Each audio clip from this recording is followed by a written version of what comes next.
where they actually cross a creek. They put a lot of sawdust on the track. That's going to help keep it from getting really slick, and it doesn't really matter what's going on with the track. The matter is that it's raining. And there you get a good look at Damon Bradshaw as he makes his return to the sport after nearly a year and a half off. We'll be back with Moto 1 after this. Welcome back to High Point Raceway, Mount Morris, Pennsylvania, getting set for the start of Moto number 1. There's the 3-time Supercross champion who also happens to be leading the outdoor series by a point over this man, Mike Kudrowski. That was Jeremy McGrath, of course, I'm talking about. Kudrowski lined up next to Doug Henry, and if you're going to have a guy do well in the mud, you got to figure Doug Henry's going to be it, right, David? Well, he does fantastic in the mud. The first outdoor national he ever won was in the mud, and he won his first Supercross of his career in the mud. So I would say he does okay when it's raining. And you can get a great look at the mud right there at the starting line, and you can also see that it is still raining. The sideboard goes down. They rev the engines, waiting for the gates to drop for Moto number 1 to be underway.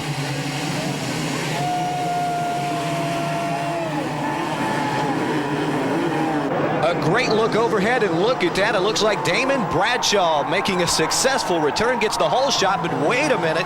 Number 14, John Dowd, gets around him. And look at that on the inside, number 7, Mike Kudrowski going down, and it looked like he got up and saved a few spots, but definitely he's got his work cut out now. Oh, he's way back in the pack. Up front, there's the battle. You see Bradshaw followed by Doug Henry. Bradshaw being very impressive here on the first lap. And look, was that Jeremy McGrath that we saw off the left side of the screen? Might have fallen here in the whoop section. Right there. Number 3. Yep, he got out of shape going through these. It's a really tricky downhill whoop-de-doo section, and he just, his feet came off the pegs, but listen to the crowd. That's got to be from the reaction of Damon Bradshaw, his first ride back, taking the lead. Well, we knew he would come out charging it. Oh, man, he gets it sideways, and Dowd collects the front wheel, and Bradshaw goes down. Doug Henry has moved into the lead. What a bummer, boy. He had clean sailing right there, and as we pointed out at the top of the show, vision is absolutely crucial, and you can see all that mud flying right there. Damon had look how clean he is still. Oh, man. And that's a big advantage to get out to an early lead like that and cover everybody with mud. We're going to get another look at it. As he comes into the corner, everything's going good. He lays it into the berm, and the back tire does not get into that rut. It slides out from under him. Looked like he was going to save it. Henry clipped him, and then his teammate, John Dowd, came in there and sort of finished him off. Really, really bad set of circumstances right there for Bradshaw. And those circumstances allowed 24-year-old Doug Henry to move out in front. He's the 2-time defending 125 national champion, making his mark here in the 250 series. In fact, he's leading it right now. And Art Ekman is down in his pits with Pete Steinbrecher. Your kind of race. He loves the rain. Well, you guys saw him do it at Dallas, and you know, if you talk to Doug, I don't know if he'd say he enjoys the rain, but he seems to do pretty well at it.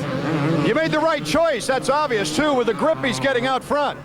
Yeah, you know, this track is so bad. If you don't get a good start, it's very hard to make up time. So the guy that can be in the top 5 in the start probably can win this thing.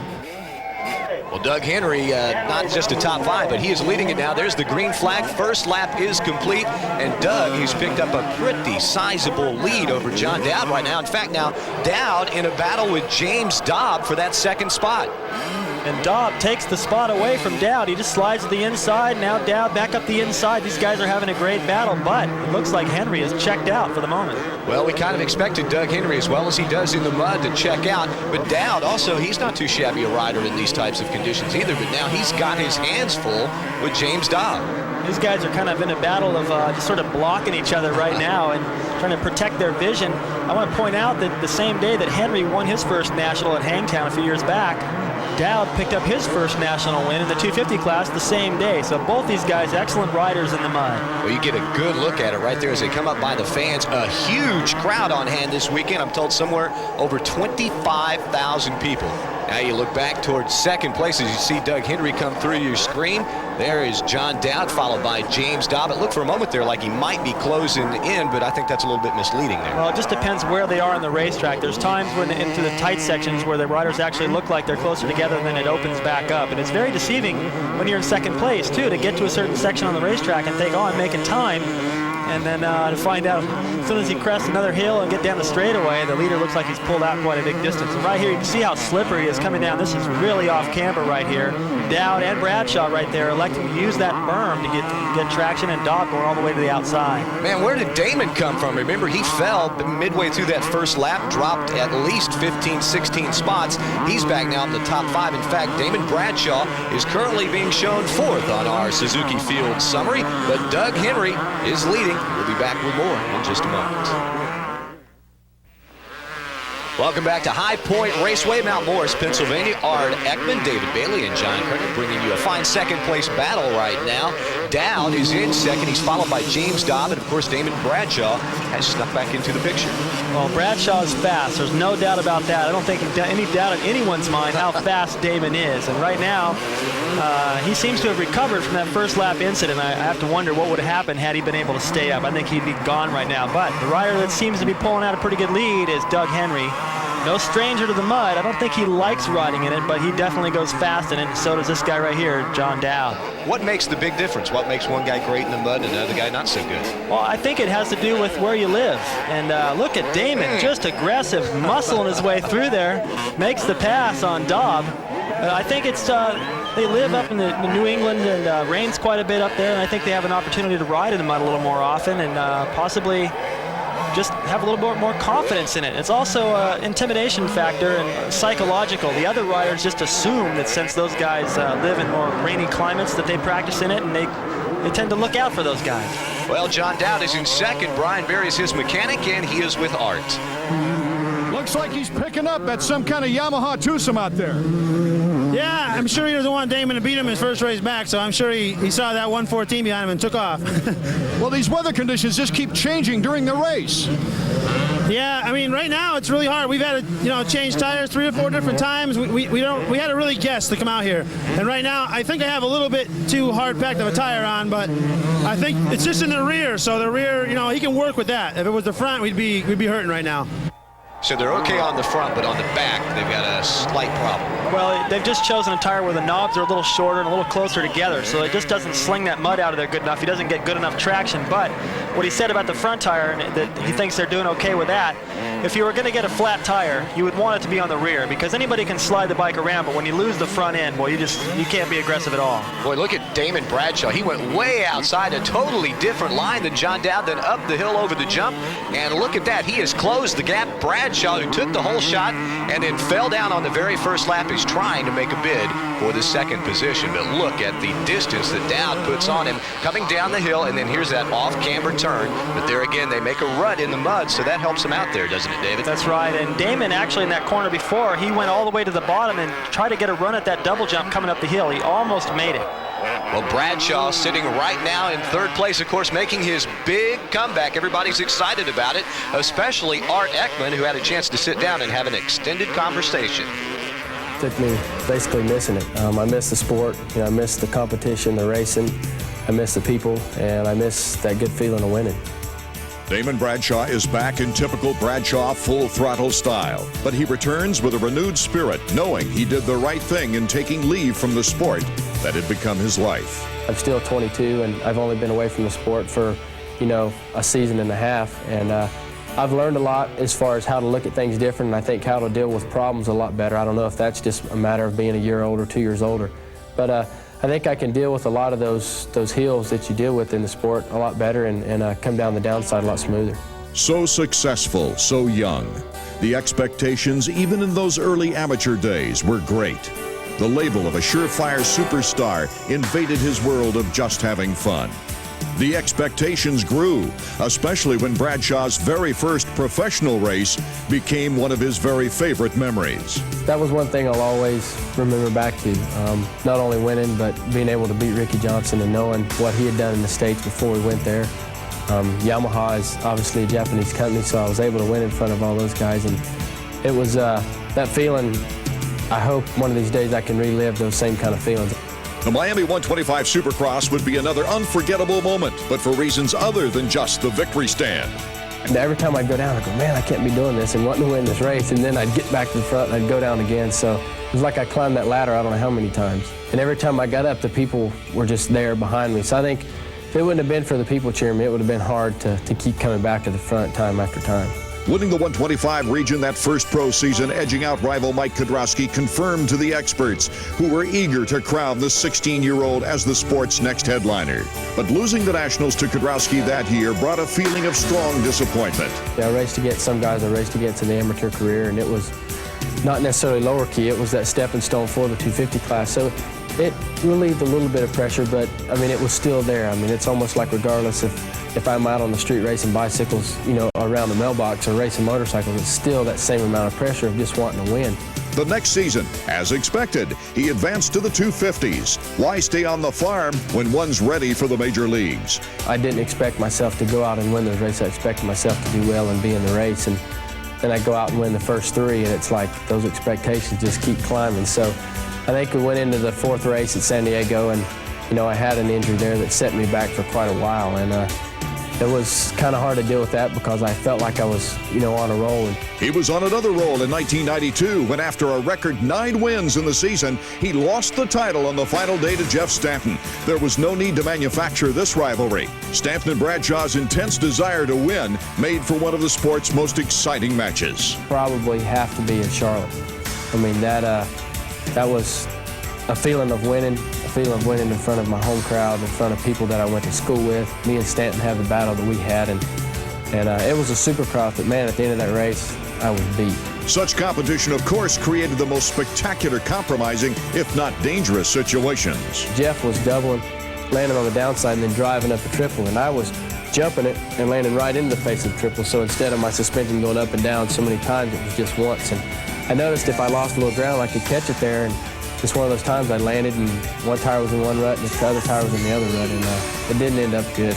While away from the sport, things had changed a bit. The bike has changed a lot. I mean, obviously the colors have changed. The horsepower in the bike has changed a lot. The bike is a lot more, it's a lot easier to ride in every condition. John R. and Bob, we all went out and did some testing, and it was like I was at home. And from his observations of Jeremy McGrath's Supercross dominance, don't expect a new shy Bradshaw. The guys, they get there, they're wondering who's going to get second place. And if Jeremy gets a bad start and they know it, they're constantly looking over their shoulder, wanting to see when he's going to pass them. And I'm on the starting line, I'm going to hate everybody. You know, to me, when you go on this race, you know, you go on the racetrack, you're going out there basically a fight, you know. And I don't see two guys going in the ring to box that like each other. Admittingly, it will take this true competitor time to get back to race form. But after an almost 2-year hiatus, Damon Bradshaw likes what he sees and likes what he feels about himself. Back to the action. Of course, Damon Bradshaw, always one of the fan favorites, a great rider to watch. Very, very exciting, very, very fast. He's trying to close in on Dowd for that second spot. And look at that, David, just the traction just not there coming out of that turn. Well, the track is extremely hard packed, and it's covered in slime, making it so slick. And right here, Damon going a little wide. It's the same corner he fell in earlier, and it's not. He can't get that corner wired. Dobbs slips underneath him right there. Dobb takes over the third place, but Damon right behind him, getting ready to come up the hill.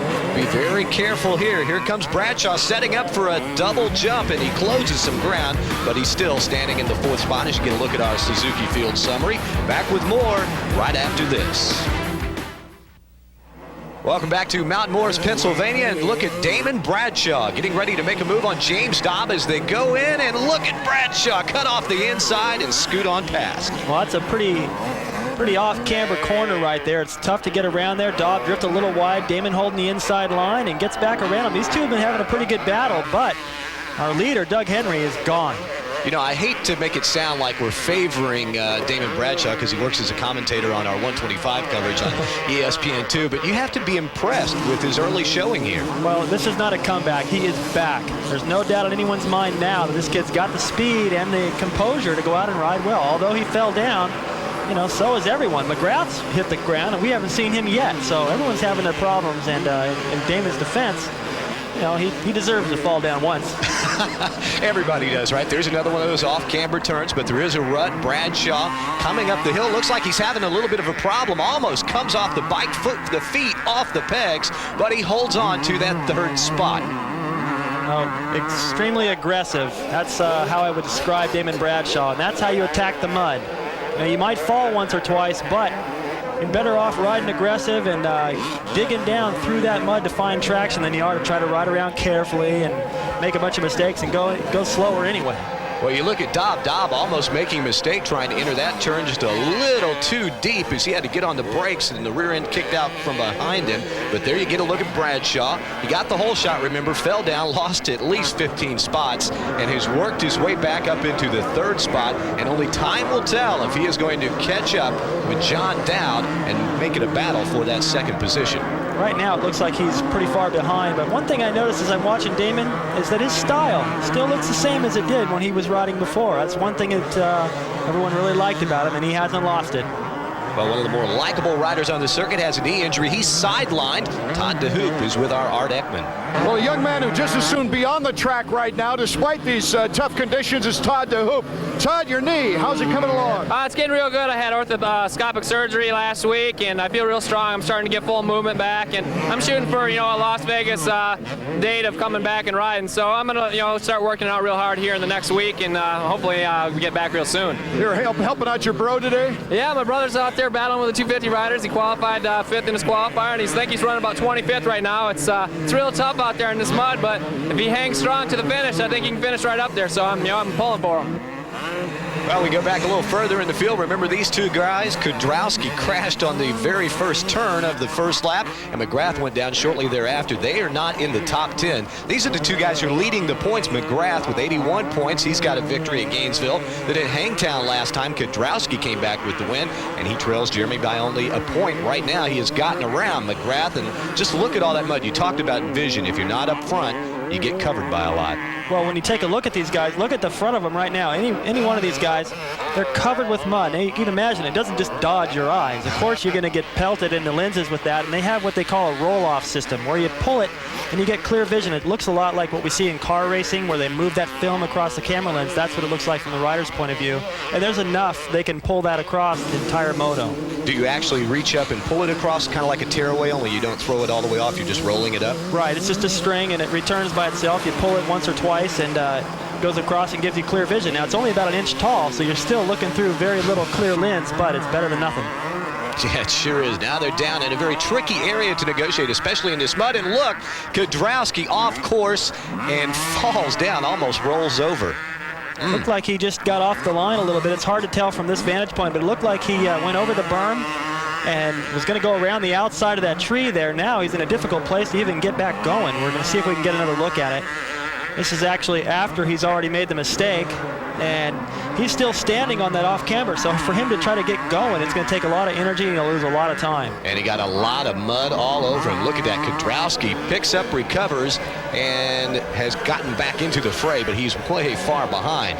Far out front, though, is Doug Henry, and you talked about if you're out front how clean you are. Doug looks pretty clean right now as he continues to lead the pack. As you take a look at our Suzuki Field summary, we will be back with the closing laps in just a minute.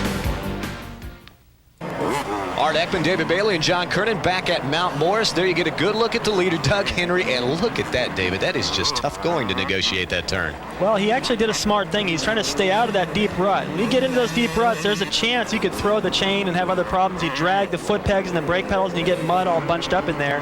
He lost a little time by trying to stay out of that rut, but he's playing it safe. Well, he is very late in the first moto. Remember, it's 30 minutes plus 2 laps, and right now Doug Henry has a fairly comfortable lead. And right now he's got that lead over John Dowd, you just got a glimpse of right there. And Dowd has been lurking back there, but he really hasn't put on any kind of serious threat to Henry. And I'm going to go out on a limb here and say that, and assume that John Dowd is just pretty content with second place right now. Well, of course, this year, John Dowd has only managed a 14th at Gainesville, and then at Hangtown the last time he was up in the top 5, finished 5th overall. But here last year at Mount Morris, Dowd coming through with an 8th place overall finish. Well, he's doing quite a bit better, and it doesn't appear that anyone's really pressuring Dobb, and now all problems for Damon. Damon must have gone down again, dropped the bike, and looks like he's having problems getting it refired again as he kicks it. You can see him, the frustration. The bike just won't start. And sometimes when you have it in gear, he's obviously in neutral now. And he's got it running. He's trying to get his goggles back on. It's important to try to keep your goggles on at all costs. And looks like he's ready to go again, but obviously I mean, just he lost quite a bit of time just that we've seen, and who knows how long he sat there before we caught up with him. Meanwhile, back up front, Doug Henry still in the lead, but look at that. James Dobb has gotten around John Dowd and has now moved into second place, and you can look for Dobb maybe to make a challenge in the late stages here on Doug Henry. Well, he's already put a pretty good distance on Dowd, who was, staying within view of Doug Henry, so it appears as though Dobb is running a pretty fast pace right now, and he possibly could catch up to Henry. There's enough time. Plenty of time left. Doug Henry is the leader, trying to capture his very first AMA 250cc Outdoor National Moto win. What a day it would be for him. There you get a good look at the man who is in second place. James Dobb now lives in Dayton, Ohio. He is trying to chase down the leader. And Art Ekman is down in Dobbs' pit. Let's check in with him to see if Dobbs can make the move. Everybody was watching the Henry battle with number 14 Dowd, and all of a sudden your guy sneaks in there. Here he comes. Down for the win. And Dobb has just moved into the lead of this race. Oh, it's unbelievable. I never thought we'd be up front, but middle of the race, he come up and was on the podium. Now he's pushing for the win. He just passed Henry. I just hope he can stay there. Apparently a fan there on top of one of the campers had the Union Jack out to signify James Dobb of England. He's out in front, and look at Doug Henry go out high and coming in alongside John Dowd, trying to take advantage of it. And David, it looks like we're going to have a three-way battle for the victory here in Moto number 1. Well, this is a great battle because John Dowd, who I didn't think was that threatening, he is within striking distance. Anything can happen here with these muddy situations. You see how fast somebody can make a mistake and lose time. Right there, Dowd having struggling down that downhill, but a replay on the pass. You see Dobb coming up the inside, just sort of takes the line away. An excellent block pass on Henry. Really not much Henry could do. He tries to cut back underneath him. That's the logical thing, but on the next corner, Dobb's got the inside. So that's the same move he did to John Dowd earlier in the Moto. So Dobb making a very heads-up move there as he takes Henry high into the corner, off the berm, gets on the gas, and scoots away and into the lead. But that's a very tenuous lead right now as we are winding down. And Henry, knowing time is almost running out as he tries to get his first 250 Outdoor National victory. In fact, he has one lap to chase down James Dobb and get around for that win. Now, Henry, good experience here. He won last year on a 125. Well, I think Henry, he looks really strong right now. Plus, he's got goggles. James Dobb is riding with no goggles, and look at this battle. Doug Henry trying it just a little. Oh, they might have touched just a bit right there. Dobb manages to hold on to the spot. It is going to heat up here in this last lap, and look at the fans waving Doug Henry on. So I thought I saw one of the fans in the background actually jumping up and down just a moment ago, David. Well, these people are definitely excited. You can hear them right now. These guys have picked up the pace and just dropped John Dowd. He's nowhere in view of our cameras, and it's definitely a two-rider battle. Henry is for sure. He's close enough to make a pass. Dobb's got all the pressure here. One mistake, and Henry's by. Now they come back down the hill. There goes Doug Henry trying to chase down James Dobb. As David said, no goggles. Dobb, we're told, lost him early on in this moto, so it's good for him to be out front. He's not picking up a roost from somebody, and you get a rock or a piece of dirt in the eye. That could injure chances at victory because your vision would go away. But look at James Dobb down the hill now. Let's see when Henry decides to make the challenge. They'll come through this off-camber part. Dobb's just riding, he's smart. He's riding the fastest line, and it's going to be difficult. He's going to force Henry to have to go somewhere else, somewhere that's not quite as fast, somewhere where there's a little bit more mud that's been pushed off to the side to make that pass, and those are good odds. I don't know. That's kind of like riding defensively on the last lap. I think you almost have to let it all hang out. Well, I think he is, and ultimately you got to find a best combination between the two, protecting the best line, riding a little bit defensive, and riding aggressive. Well, about a half lap to go. Doug Henry is poised in position, coming down the hill, takes a line around the outside, and Doug Henry coming down the hill to this off-camber area, cuts off James Dobb and moves into the lead. What a move. That was a gutsy move. You come down, that hill is so steep, and it's an off-camber corner. You miss that, and you're in the woods. So he pulled it off. You go hunting, or what'd you say a while ago? You might marry a tree or something in there? Man, Doug Henry with a great move, a courageous move, has moved back out in the front. You got to wonder is after Dobb got around him and took over the lead, if Doug didn't just settle down and check his lines out. But there he comes across the finish line. Doug Henry with his very first 250cc Outdoor National Moto win. I saw Doug look over his shoulder after he made the pass. He kept looking back, and I think Doug went down. But he still manages to finish in